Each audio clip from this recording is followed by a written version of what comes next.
Ring of fire Pacific ocean में फैला एक ऐसा डेंजरस बेल्ट है जहां पे दुनिया के 75% एक्टिव वॉल्केनोज और 90% से ज़्यादा अर्थक्वेक रिकॉर्ड किए जाते हैं।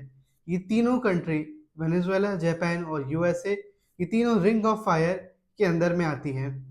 क्या ये कोइंसिडेंस है या रिंग ऑफ फायर के नीचे सच में कुछ ऐसा चल रहा है जो एक बड़े खतरे का संकेत दे रहा है? ये जानना बहुत ज़रूरी है कि रिंग ऑफ फायर इतना डेंजरस क्यों है। रिंग ऑफ फायर अलास्का से शुरू होता है जिसमें मैक्सिको और ईस्टर्न कंट्रीज के भी बहुत सारे देश आते हैं। एक्चुअली रिंग ऑफ फायर के अंदर सबसे ज़्यादा एक्टिव और मूवेबल टेक्टोनिक प्लेट्स पाई जाती हैं।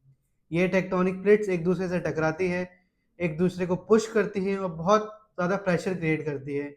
और जब ये टेक्टोनिक प्लेट्स प्रेशर नहीं झेल पाती हैं तो फिर ये अर्थक्वेक के फॉर्म में फूट के बाहर आती हैं।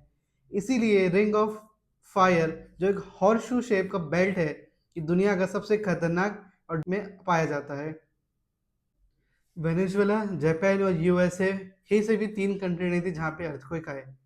24 जून को आने वाले अर्थक्वेक के कुछ दिन बाद Pakistan, China, Indonesia, Afghanistan, Tajikistan और कई कंट्री में भी अर्थक्वेक महसूस किए गए।